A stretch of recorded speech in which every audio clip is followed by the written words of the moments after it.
Polemik tes DNA Denny Sumargo terkait anak Ferny Hassan kini memanas. Sebelumnya sudah ada hasil tes DNA yang menunjukkan bahwa Denny Sumargo bukanlah ayah biologis anak perempuan yang berprofesi sebagai DJ tersebut. Namun tampaknya Ferny Hassan belum puas dengan hasil tes DNA yang ada. Ia pun menantang Denny Sumargo melakukan tes DNA ulang dengan lokasi yang ditentukannya. Baru-baru ini terkuak di mana rumah sakit pilihan Ferny Hassan untuk melakukan tes DNA yang kedua kalinya. Hal tersebut diungkapkan oleh Dr. Richard Lee. Pasalnya Dr. Richard Lee sempat menawarkan bantuan memfasilitasi tes DNA ulang Denny Sumargo dan Ferny Hassan. Namun tawaran dari Richard Lee itu rupanya sudah ditolak oleh Ferny Hassan. Beliau tadi ngomong beliau akan biayai sendiri, kata Richard Lee dikutip dari YouTube Cumi-Cumi pada Minggu. Dilansir dari tribunjatim.com, jadi nggak butuh saya juga kan, jadi hematlah duit saya, tambahnya. Menurut informasi yang diterima, Richard Lee dari kuasa hukumnya Ferny Hassan, sang DJ rencananya dalam waktu dekat akan melakukan tes DNA ulang. Pengacaranya Ferny janji dalam bulan depan akan ngajakin tes DNA dan itu real.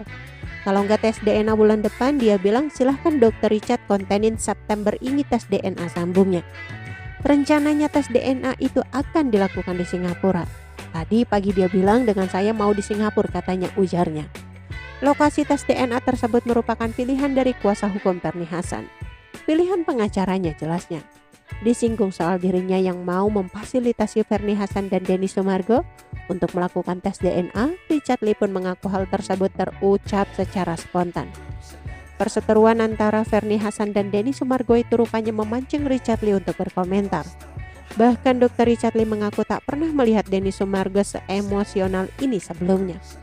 Kurang lebih 3 tahun sebelumnya mengenal aktor yang akrab disapa Densu itu, Richard Lee menilai Denny sosok yang bijaksana. Ia mengatakan hal demikian sebab Richard Lee menilai ada kemiripan antara dirinya dan Denny Sumargo, terlebih dalam menghadapi cobaan hidup.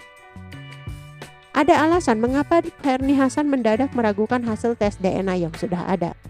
Dari hasil tes DNA sebelumnya menunjukkan Denny Sumargo bukanlah ayah biologis Ferny Hassan. Namun tampaknya ada keraguan dalam diri Ferny Hassan mengenai hasil tes DNA itu. Mengaku sebagai saksi kunci dari masalah Ferny Hassan dan Denny Sumargo, Ikeida menegaskan bahwa Denny Sumargo satu-satunya pria yang bersama Ferny Hassan pada saat itu. Sebab selama bersama Ferny Hassan hanya Denny Sumargo laki-laki yang kerap datang. Sontak kondisi tersebut membuat ia mendukung Ferny Hassan untuk melakukan tes. Oke teman-teman, itu sedikit berita dari channel Vlog Berita. Sampai ketemu lagi di berita-berita selengkapnya. Assalamualaikum, bye-bye.